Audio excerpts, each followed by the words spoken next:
அன்பு தமிழ் மக்களே வணக்கம். அந்த 6 இஸ்ரேலிய பிணைய கைதிகளையும் குகைக்குள் கொன்று போட்டுவிட்டு கோழைத்தனமாக ஓடிப்போன அந்த துரைசாமி அப்புறம் எந்த சத்தத்தையும் எழுப்பவில்லையே, ஏன்? குகை மனிதன் யாஹ்யா சின்வர் கூட மூச்சு காட்டாம மௌன விரதம் இருப்பது ஏன்? இஸ்ரேலிய விமானப்படையின் தாக்குதலை பார்த்து பெய்ரூட்டு பேய் ரூட்டர்களுக்கு வாய் அடைச்சி போச்சா, இல்லை ஜோர்டான் தலைநகரம் அம்மானை தாக்குனதை பார்த்து வாயை பழந்துக்கிட்டு நிற்கிறானுங்களா? அங்கிருந்த ராக்கெட்டுகள் அத்தனையும் மொத்த விலைக்கு இஸ்ரேல் இராணுவம் எடுத்துக்கிட்டாங்களாமே, அப்படியா? ஜோர்டானின் அம்மான் நகரில் அம்மா அம்மா அம்மா காப்பாத்துங்க என்று அம்மா பக்தி கோஷம் கேட்டது அதனால் தானோ? துப்பாக்கியை தூக்கிட்டு சாண்டோ சின்னப்பாக்கள் ஏன் தலைதெறிக்க ஓடுனாங்க? அவனுங்க அலறல் சத்தம் கோலன் ஹைட்ஸ் வரைக்கும் கேட்டுச்சாமே, மையாலுமா தோற? உனக்கு தானே தெரியும். சமீபத்தில் ஜோர்டானிய டிரைவர் ஒருத்தன் அல்லன்பி கிராசிங்கில் 3 இஸ்ரேலியர்களை அநியாயமாக அந்த அப்பாவிகளை சுட்டு கொண்டானே, அவனுக்கு கடைசியில் என்ன கிடைத்தது? அவனும் தானே மேலே போனான். பாவம் வாழ பிடிக்கல போல இருக்கு, அதனால் இந்த முடிவை எடுத்திருக்கான். அதற்கு பதிலடியை தான் இஸ்ரேல் இப்போ கொடுத்திருக்கிறது ஜோர்டானில். ஜோர்டானிய ராணி மேற்கத்திய நாடுகள் காசா விஷயத்தில் இரட்டை வேடம் போடுவதாக குற்றஞ்சாட்டி இருக்காங்க. ஹிஸ்புல்லா மாதிரி கொலைகார வேஷம் மட்டும்தான் போட வேண்டுமா, ரெட்டை வேடமெல்லாம் அவங்களுக்கு பிடிக்காதான். யூகே கூட இப்போ ஜோர்டானிய மக்களுக்கு கொடுத்த விசாக்களை கேன்சல் செய்து விட்டது தெரியுமா? நீங்கள் ரெட்டை வேஷம் போட்டது தெரிஞ்சதுனால தான் அது கேன்சல் பண்ணுச்சு. அவங்க தான் எங்கள் நாட்டுக்குள்ளே யோகியர்கள் யாரும் இனி வர வேண்டாம்னு தெளிவாக சொல்லிட்டாங்களே, அப்புறம் எதுக்கு நீங்கள் அங்கே போகிறீங்க? உங்கள் மானவ ஆக்டிங் தெரிஞ்சு போச்சா? இங்கே இருக்கிற யோகியர்கள் ஏற்படுத்தும் தலைவலியை எங்களால் தாங்க முடியலை, புதுசாக எந்த யோக்கியனும் இங்கே வந்து நுழைய வேண்டாம் அப்படின்னு சொல்லிட்டாங்க. அது உங்களைத்தானே சொல்லியிருக்காங்க. இஸ்ரேலில் கூட போரில் இறங்கி உங்கள் மக்கள் அகதிகளாக வந்தால் மனம் இறங்கி அனுமதிப்பாங்களோ என்னமோ, யாருக்கு தெரியும்? உங்கள் பயோடாட்டாவில் தான் எந்த கம்பெனியும் எடுக்க மாட்டேங்கிறாங்களே. இது நாள் வரைக்கும் 10 ஸ்டெர்லிங் துட்டை கொடுத்துக்கிட்டு ஜாலியாக ஈஸியாக இங்கிலாந்துக்குள்ளே போய்கிட்டு இருந்தீங்க. டூரிஸ்டுகள் என்ற போர்வையில் நடமாடிய ஹமாசுகளின் போர்வையை புடுங்கி விட்டது இந்த யூகே. முக்காடு போடுறவனுக்கு இங்கே இடமில்லை என்று சொல்லாமல் சொல்லிவிட்டது இந்த இங்கிலாந்து. சரி, இனி இஸ்ரேலுக்கு வருவோம். அக்டோபர் 7ஆம் தேதி ஹமாஸ் ஆடுகளை வழிநடத்தி சென்ற மேய்ப்பன் முகமது ஹம்தானை இஸ்ரேல் இராணுவம் எலிமினேட் செய்து விட்டது நேற்று. இவனுங்க கம்பெனியில் சில்லறை வியாபாரிகளாக சில்லறத்தனம் பண்ணிக்கிட்டு இருந்த இமாட் அபு கனி, ராமி ஐயாஸ், நோயல் பஷீர் என்ற 3 வியாபாரத்தையும் க்ளோஸ் செய்து விட்டது இந்த இஸ்ரேல். இவனுங்க தான் அக்டோபர் 7ஆம் தேதி அன்று பேராகிளைடரில் வந்து நோவா மியூசிக் ஃபெஸ்டிவலில் வந்து சாகசம் காட்டினவனுங்க. பாவம் 11 மாதம் கழித்து சாக போகிறோன்னு அன்னைக்கு அவனுக்கு தெரியலையே.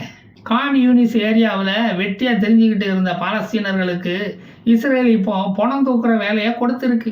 கான் யூனிஸ் தாக்குதலில் 19 ஹமாஸுகளும் 5 கமாண்டன்ட்டுகளும் அடக்கத்துக்கு தயாரானார்கள். அவர்களின் இறுதி ஊர்வலம் முடிந்ததும் 24 பொதுமக்கள் இஸ்ரேல் தாக்குதலினால் இறந்து விட்டதாக வழக்கம் போல அறிவித்தது ஹமாஸ். யாஹ்யா சின்வருக்கு செத்தவன் கணக்கு கொடுக்கணும் இல்லையா? உயிர் பிழைத்த ஹமாஸுகள் தங்கள் ஃபைனல் டேக்காக காத்து கொண்டிருக்கிறார்கள். 6 பிணைய கைதிகளை 66 அடி ஆழத்தில் உள்ள டன்னலுக்குள்ளே வச்சு கொன்ன விவரம் இப்போ தான் வெளியாகி இருக்கு. அதில் பெண்களின் ஆடைகள், குளிர்பானங்கள், சீப்பு, அமினிஷன், சிறுநீர் கழித்த பிளாஸ்டிக் குப்பிகள், கூல்ட்ரிங்க்ஸுகள் இதெல்லாம் அங்கே இருந்தன. ஆக்சிஜன் கம்மியாக இருந்த அந்த இடத்தில் நிமிர்ந்து கூட நிற்க முடியாது, அவ்வளவு குறுகிய குகை.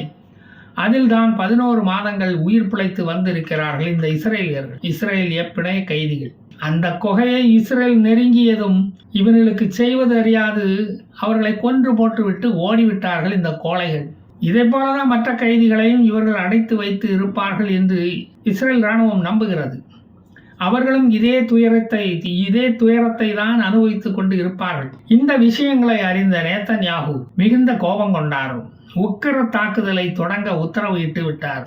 அதனால் நமக்கு நிறைய வீடியோ போட சப்ஜெக்ட் கிடைக்கும் என்று திடமாக நம்பலாம்.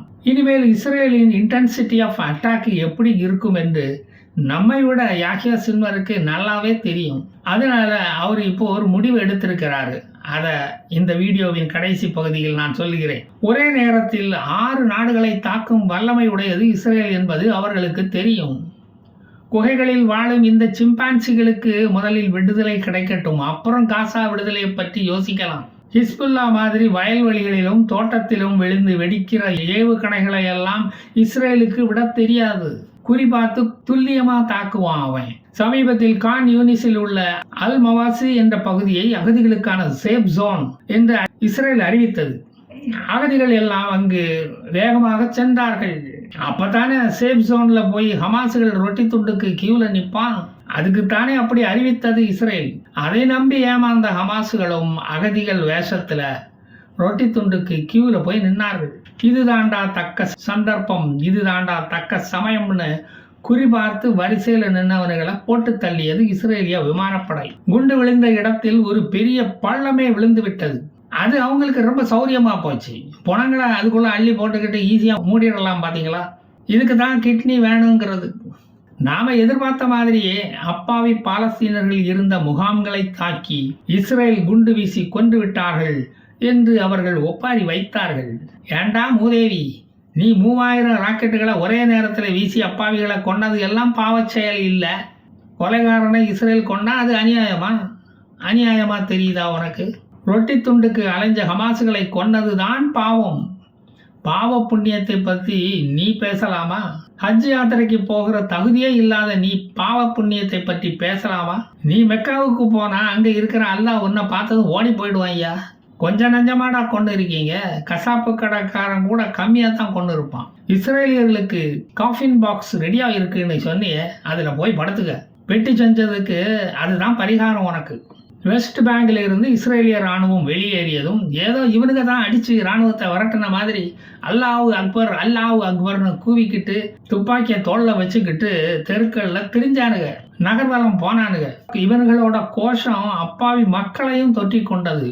மக்களை ஏமாற்றுவதே இப்படித்தானே. இது கழகங்களின் பார்முலாவாச்சே. அது நமக்கு தெரியும், பாலஸ்தீனனுக்கு தெரியுமா? அந்த நேரத்தில் இஸ்ரேலின் 3ஆம் கண் முழித்து கொண்டு இருந்தது. அது எங்கே இவர்களுக்கு தெரிய போகிறது? கோழிகள் எங்கே அடையுதுன்னு பார்த்துக்கிட்டே இருந்தது இஸ்ரேல். கோழிக்கூடுகள் இரவில் தகர்க்கப்பட்டன. சுற்றி இருந்த குஞ்சுகள் அரண்டு போய் அல்லாவை கூப்பிட்டன. அட ஏண்டா இப்படி கத்துற? நான் தான் அவனுங்களை மேலே அனுப்ப சொல்லி இஸ்ரேல்காரங்கிட்ட கேட்டுக்கிட்டேன். அவனும் அவங்கள பத்திரமா அங்கே அனுப்பி வச்சுட்டான். அது தெரியாம நீ வீணா படப்பயம் போடாத. யார் யாரை எப்ப கூப்பிடணும்னு எனக்கு தெரியும் அப்படின்னு கடவுளே அவங்கிட்ட சொல்லிட்டாரு. அவங்கிட்ட தொழில் சுத்தம் ஐயா, நேர்மை டேலண்ட் இருக்கு, அதனால தான் அவங்கிட்ட சொன்னேன் என்று அல்லாவும் சொல்லிவிட்டான். நீ எப்ப இங்க வரணும்னு தெரிஞ்சுக்க ஆசைப்பட்டேன், ஆனா சொல்லு, டைரியை பார்த்து நான் டேட்டா சொல்றேன் அப்படின்னு அல்லாவும் சொல்லிட்டான். முகமது சுபைதி இறைவனடி சேர்ந்தாருன்னு நீ வாட்ஸ்அப் குரூப்ல மெசேஜ் போட்டுடுப்பா. அவன் அப்பங்காரன் 2021 ஜெயிலில் உடச்சிக்கிட்டு ஓடனானே, அவனையும் அடக்கம் பண்ண போறாங்கன்னு, இந்த டுபாஸ் நகரத்துல அடக்கம் பண்ண போறாங்கன்னு மெசேஜ் அனுப்பிடு. மொத்தமாக தான் அடக்கம் பண்ண போறாங்களாம். தெருவில் சிந்தி கிடக்கிற பூக்களை ஃபாலோ பண்ணிட்டு வந்தையானா கிரேவ் யார்டுக்கு நீ நேரம் வந்துடுறான். அது கரெக்டா உன்னை அங்க கொண்டு வந்து விட்டுடும். அப்படியே மெசேஜும் போட்டு விட்டுடுப்பா. உறவினர்கள் வந்துட்டு எங்க போறதுன்னு முழிக்க கூடாது. பாத்தீங்களா, அதான் சொன்னேன். இஸ்லாம் ஒருபோதும் டெரரிசத்தை ஆதரித்ததில்லை, துப்பாக்கியை கையில் தூக்க அனுமதித்ததில்லை, பெண்களின் மேல் கை வைக்க அது சொன்னதில்லை. அந்த உண்மையை அல்லாவிடம் போய் சேர்ந்த பிறகுதான் ஏன் உங்களுக்கு தெரிய வரும். அப்பதான் தெரிஞ்சுக்குவேன்னு அடம் பிடிச்சா நாம என்ன பண்ணுவது? இப்ப கடைசியா வந்த செய்தியை சொல்லுகிறேன். யாஹ்யா சின்வர் பத்திரமா காசாவை விட்டு வெளியேற உத்தரவாதம் தந்தால், இஸ்ரேல் தந்தால் பிணைய கைதிகளை விடுவிப்பார்களாம். கொலைகார பயலுக்குத்தான் இஸ்ரேலியன் கையால சாக போறோம்னு தெரிந்து விட்டது போல இருக்கு. உயிர் பிச்சை கேட்கிறான். இஸ்ரேலியர்களின் உயிருக்காக நேத்தன்யாகு இந்த டீலுக்கு சம்மதித்தாலும் சம்மதிப்பார் என்றுதான் நான் நினைக்கிறேன். அதற்கு முன் IDF அவரை கொல்லாமல் விட வேண்டுமே. சரி, என்னதான் நடக்கிறது என்று பார்ப்போம். நான் மீண்டும் வந்து மீதி கதைகளை சொல்லுவேன். ஜெய் ஹிந்த்.